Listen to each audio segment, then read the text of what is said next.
வயநாட்டில் மீட்புப் பணியில் ஈடுபட்டுள்ள தமிழக ஐஏஎஸ் அதிகாரிகள் சமீரன் மற்றும் ஜானி டாம் வர்கீஸுடன் நமது செய்தியாளர் பாலவெற்றுவேல் நடத்திய கலந்துரையாடலை பார்க்கலாம்.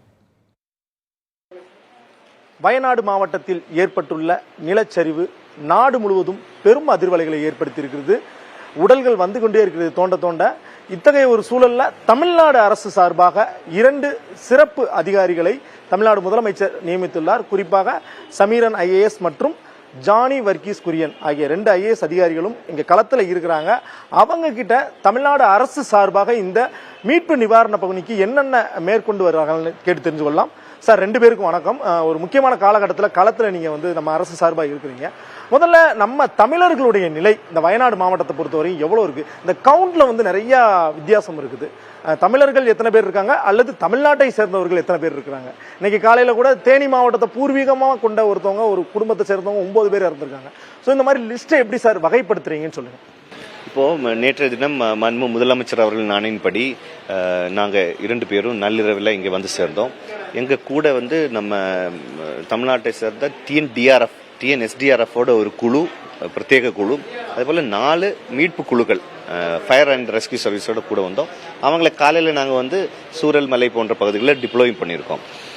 ஒவ்வொரு பகுதியிலையும் நீங்கள் கேட்ட கேள்வி என்னன்னா, எத்தனை தமிழர்கள் வசிக்கிறார்கள், எத்தனை பேர் அடிபட்டிருக்காங்க, எத்தனை பேருக்கு பாதிப்பு வந்திருக்குன்னு உள்ளது இங்கே வயநாடு மாவட்ட நிர்வாகத்தோடு இணைந்து நாங்கள் அந்த கணக்கு எடுத்துட்டு வருகிறோம்.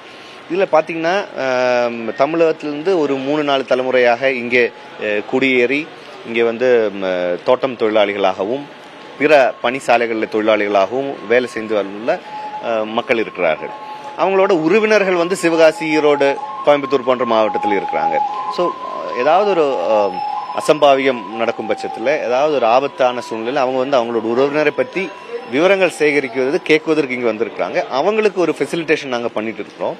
அதே போல் ஏதாவது சுற்றுலா பயணத்துக்கோ மற்ற வேலைக்காக இங்கே யாராவது மாட்டியிருக்காங்களான்னு டீட்டெயில்ஸும் நாங்கள் கலெக்ட் பண்ணிட்டு இருக்கோம். இது வரைக்கும் அந்த மாதிரி சுற்றுலா பயணிகளோ இந்த வேலை சார்பாக இங்கே 1 நாள் 2 நாள் பயணம் செய்யும்போது இந்த பிரச்சனையில் மாட்டியிருக்கிறதா எங்களுக்கு தகவல் வரவில்லை. ஆனால் ஒரு 2-3 தலைமுறைகளாக இங்கே குடியேறி இங்கேயே ரேஷன் கார்டு எல்லாம் வச்சு இங்கே வேலை பார்க்குற மக்கள், தமிழ் பேசும் மக்கள் கொஞ்சம் அந்த சூரல் மலையிலையும் அதே போல் மேப்பாடிக்கு மேலே இருக்கிற பகுதிகளிலையும் கொஞ்சம் அடிபட்டு இருக்காங்க. அவங்களோட லிஸ்ட் எல்லாம் இங்கே உள்ள மாவட்ட நிர்வாகத்தோடு இணைந்து நாங்கள் எடுக்கிறோம். அவங்களோட உறவினர்கள் வந்தால் அவங்களோட பாடியை டிரான்ஸ்போர்ட்டேஷன் பண்ணுறதுக்கும், இல்லை என்றால் அவங்களுக்கு இறுதி சடங்கு செய்வதற்கான ஃபெசிலிட்டேஷனும் நாங்கள் பண்ணிட்டு இருக்கிறோம்.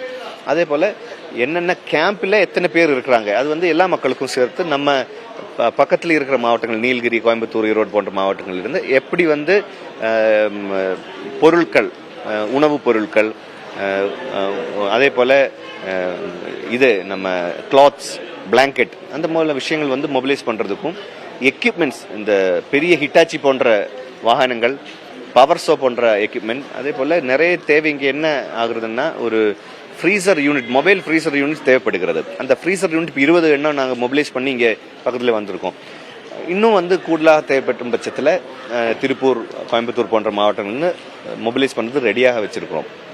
ஸோ இந்த மாதிரி ஒருங்கிணைப்பு தான் நாங்கள் இப்போ செய்திருக்க தவிர, கரெக்டான ஒவ்வொரு பேர் குடும்பத்தில் எத்தனை பேர் இருக்கிறாங்கன்னு உள்ளது இங்கே உள்ள வயநாடு மாவட்ட நிர்வாகம் அந்த கணக்கு எடுத்து வருகிறார்கள். அந்த கணக்கை பெற்றதுக்கு பிறகுதான் அதை பற்றி தெளிவாக சொல்ல முடியும். இப்போ மீட்பு என்பது ஒரு முதல் கட்ட வேலையாக பண்ணுறோம். அதே போல் இந்த மாதிரி உதவிகள் அவங்களோட கருத்தை பலப்படுத்த என்ன பண்ணுவோம் அது நாங்கள் செஞ்சுட்டு இருக்கிறோம். ஜானி வர்கீஸ் சார், இப்போ அந்த மீட்பு பணிகளை பொறுத்தவரையும் நிறைய உடல்கள் உள்ள சிக்கி இருக்கிறதா சொல்றாங்க. நீங்க உங்களுடைய அனுபவத்துல இந்த நிலச்சரிவை எப்படி பாக்குறீங்க? இனிமே எப்படி நம்ம மீட்டு கொண்டு வரலாம் அப்படின்னு நினைக்கிறீங்க? இங்கே மீட்பு பணி தற்பொழுது இப்போ சார் சொன்ன மாதிரி மீட்பு குழுக்கள் தற்பொழுது அங்கே ஃபீல்டில் அங்கே இருக்கிற பகுதிகளில் அவர் வேலை செஞ்சுட்டு இருக்காங்க.